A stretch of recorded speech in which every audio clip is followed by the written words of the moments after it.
এই যে মহারানী, আছেন আপনি?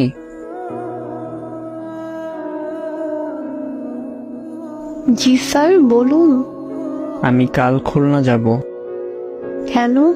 ওইখানে কি? একটা বন্ধুর সাথে যাব, ওর কাজের জন্য। ও, হ্যাঁ, তো যাব। আমাকে জিজ্ঞেস করতেছেন কেন? আরে রাগ করো কেন? রাগ কই করলাম? আপনি আমার জীবনে প্রায় 2.5 বছর ধরে আছেন, তো আমি কি এইটুকু বুঝি না কোনটা রাগ করে বলছেন, কোনটা নর্মাল ভাবে বলছেন? এত বুঝেন যখন, তাহলে জিজ্ঞেস করেন কেন? বলছেনই তো রাগ করে বলছি। আচ্ছা বুঝলাম, এখন বলো যাব কি না। না, কারণ আপনি নিজের কোনো কাজে তো আর যাবেন না, বন্ধুর কাছে যাবেন।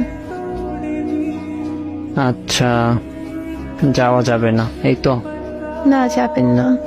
আপনার জন্য আমার এমনিতেই অনেক চিন্তা হয়, তারপর আবার এত দূর যাবেন, আমার চিনতে পারবে। দরকার নেই।